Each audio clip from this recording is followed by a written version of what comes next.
మోందా తుఫాను ఎఫెక్ట్తో వరంగల్లోని అనేక ప్రాంతాలు జలదిగ్బంధంలో చిక్కుకున్నాయి. ప్రధానంగా వరంగల్ నగరంతో పాటు హనుమకొండ, కాజీపేట ప్రాంతాల్లోని పలు కాలనీలు చెరువులను తలపిస్తున్నాయి. వరంగల్ హనుమకొండను అనుసంధానం చేసే హంటర్ రోడ్లో బొందివాగు ఉప్పొంగడంతో వాహనాల రాకపోకలు నిలిచిపోయాయి. ములుగు రోడ్డు దగ్గర నాలా ఉధృతంగా ప్రవహిస్తోంది. సంతోషిమాత కాలనీ, డీకే నగర్, అనంత్ నగర్, మైసయ్య నగర్, సమ్మయ్య నగర్, సాయి గణేష్ కాలనీలోని ఇళ్లలోకి వరద నీరు చేరుకోవడంతో స్థానికులు ఇబ్బందులు పడుతున్నారు. వరద ప్రభావంతో వరంగల్ భద్రకాళి ఆలయానికి రాకపోకలు బందయ్యాయి. ఆలయం నుంచి పాలిటెక్నికల్ కళాశాల వరకు రోడ్డు జలమయమైంది. వరంగల్ తూర్పు పరిధిలో 6 పునరావాస కేంద్రాలను ఏర్పాటు చేశారు. ముంపు ప్రాంతాల ప్రజలను పడవల సహాయంతో తరలిస్తున్నారు.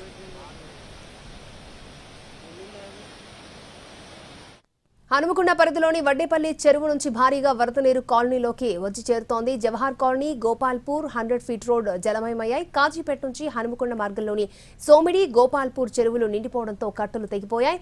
భారీగా వరద నీరు రోడ్డుపైకి చేరడంతో రాకపోకలు బందయ్యాయి.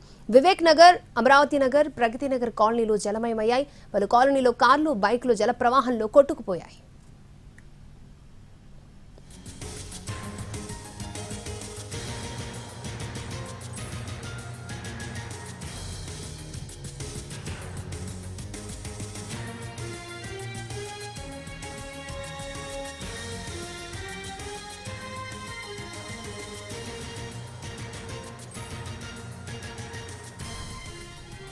హనుమకొండలో లోతట్టు ప్రాంతాలు నీట మునిగాయన్నారు మంత్రి కొండా సురేఖ. నాలాల ఆక్రమణలు, అక్రమ నిర్మాణాలే నగరంలో వరద నీరు నిలవడానికి కారణమని అన్నారు మంత్రి. ఇప్పటికే ఎంత వరద రావాలో అంతా వచ్చేసిందన్నారు. మళ్లీ వర్షం పడితే వరద పెరిగే అవకాశం ఉందంటున్న మంత్రి కొండా సురేఖతో మా ప్రతినిధి రవి ఫేస్ టు ఫేస్. వరంగల్లోని ముంపు ప్రాంతాల్లో పర్యటిస్తున్నారు మంత్రి సురేఖ. ప్రస్తుతం మల్లుస్వరాజ నగర్, ఎన్ఎన్ నగర్లో పర్యటించి అధికారులతో కలిసి సహాయక చర్యలపై ఎప్పటికప్పుడు సమీక్షిస్తున్నారు. మేడం, ఎన్ని ముంపు ప్రాంతాలను ఎట్లా ఉంది పరిస్థితి? ఇన్ కేసు అర్ధరాత్రి కానీ ఈరోజు కానీ వర్షం ఉండి ఉంటే సహాయక చర్యలకు కూడా తీవ్రస్థాయిలో ఆటంకం కలిగేది.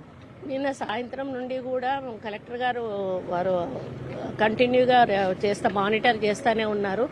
ఈవినింగే కార్పొరేటర్స్ వాళ్ళందరూ కూడా వాళ్ళ డివిజన్లలో ఉన్న కాలనీలు ఏవి మునుగుతాయో తెలుసు.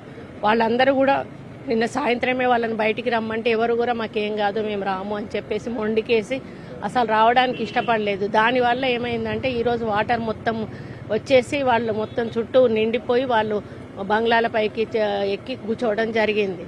ఇప్పటికే కొన్ని కాలనీలోంచి దాదాపు 100% పీపుల్ని కూడా బయటికి తీసుకురావడం జరిగింది. ఒక 6 షెల్టర్స్ పెట్టేసి అన్నింటిలో వాళ్ళని పెట్టి వాళ్ళకు భోజన సదుపాయం అది కూడా కల్పించడం జరుగుతుంది.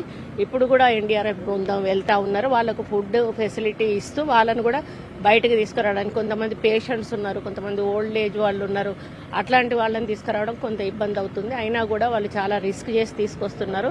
మాకు బోట్స్ లేకపోవడం కొంత ప్రాబ్లం అయింది. ప్లస్ ఫుడ్ సప్లై కోసమని డ్రోన్స్ కూడా తెప్పిస్తున్నాం. ఒకవేళ ఇఫ్ లేట్ అయినా కూడా వాళ్ళకి ఇంత లోపల ఫుడ్ ఫెసిలిటీ కల్పించాలని ఏవైతే మేము షెల్టర్స్ పెట్టామో అన్ని షెల్టర్స్లో కూడా వంటలు వండి వాళ్ళందరికీ కూడా భోజనాలు పెట్టడం జరుగుతూ ఉంది. మొత్తం ఇదంతా కూడా సెట్ రైట్ అయ్యే వరకు కూడా ఆ రెస్పాన్సిబిలిటీ మేమే తీసుకుంటాము. నిన్న ఈరోజు స్కూల్స్కు కూడా హాలిడేస్ ఇచ్చాము. పబ్లిక్ కూడా మేము చెప్తా ఉన్నాం, దయచేసి బయటకు రాకండి.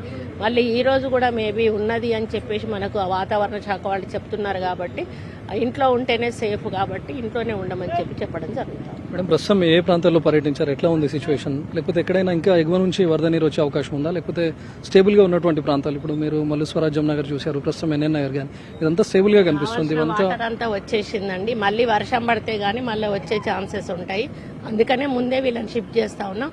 ఇంకా వీళ్ళని షిఫ్ట్ చేసినాక ఎక్కడి నుంచి వర్షం వచ్చినా కూడా ఇంకా అది పోయే వరకు కూడా మనం వీళ్ళను రెస్క్యూలో పెట్టుకోవాల్సిందే.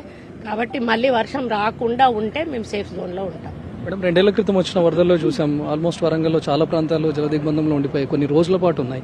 మరోసారి ఇక్కడ అంటే భారీ వర్షం కురిస్తే చాలు ఆల్మోస్ట్ వరంగల్లో సగభాగం నీటిలో మునిగిపోతుంది. ఎందుకు ఈ పరిస్థితి వస్తుంది? దానికి డిఫరెంట్ కారణాలు ఉండొచ్చండి. కొన్నేమో లోతట్టు ప్రాంతాలు ఉన్నాయి, కొన్నేమో నాలాలు ఆక్రమించుకున్నారు, కొన్నేమో ఇల్లీగల్ కన్స్ట్రక్షన్స్ అయినాయి. ఇట్లా ఒక్క కారణం అంటూ లేదు, దానికి డిఫరెంట్ రీజన్స్ ఉన్నాయి.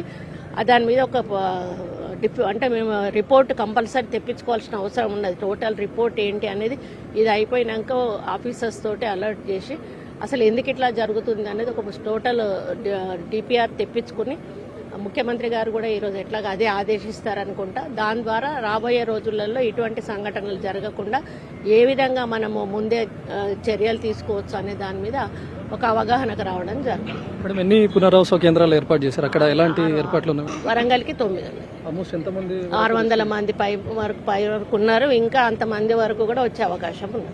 నిన్న అర్ధరాత్రి నుంచి కానీ ఈరోజు తెల్లవారుజామున కానీ వర్షం లేదు కాబట్టి రెస్క్యూ ఆపరేషన్స్ కొనసాగుతున్నాయి. ఇన్ కేసు వర్షం కనుక మళ్ళీ కురిస్తే ఆల్రెడీ వాతావరణ శాఖ కూడా హెచ్చరించింది మరొక 2 రోజుల పాటు అలర్ట్గా ఉండాలని. ఇన్ కేసు వర్షం కనుక కురిస్తే ఎగువ నుంచి వచ్చే వరద నీటి ఉధృతి మరింత పెరిగే అవకాశం ఉంది.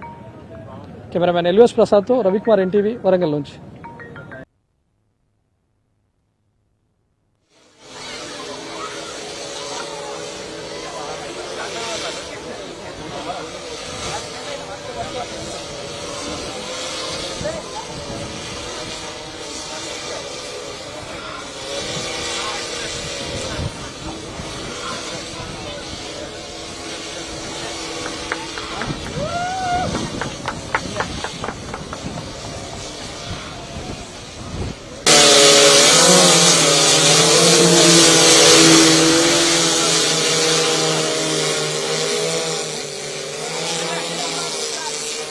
తుఫాను ఎఫెక్ట్తో వరంగల్లోని అనేక ప్రాంతాలు జల దిగ్బంధంలో చిక్కుకున్నాయి. ప్రధానంగా వరంగల్ నగరంతో పాటు హనుమకొండ, కాజీపేట్ ప్రాంతాల్లోని పలు కాలనీలు చెరువులను తలపిస్తున్నాయి. వరంగల్ హనుమకొండను అనుసంధానం చేసే హంటర్ రోడ్లో బొందివాగు ఉప్పొంగడంతో వాహనాల రాకపోకలు నిలిచిపోయాయి. ములుగు రోడ్డు దగ్గర నాలా ఉధృతంగా ప్రవహిస్తోంది. Santoshimata colony, DK Nagar, NN Nagar, Maisana Nagar, Sammaiah Nagar, Sai Ganesh కాలనీలో ఇళ్లలోకి వరద నీరు చేరుకోవడంతో స్థానికులు ఇబ్బందులు పడుతున్నారు.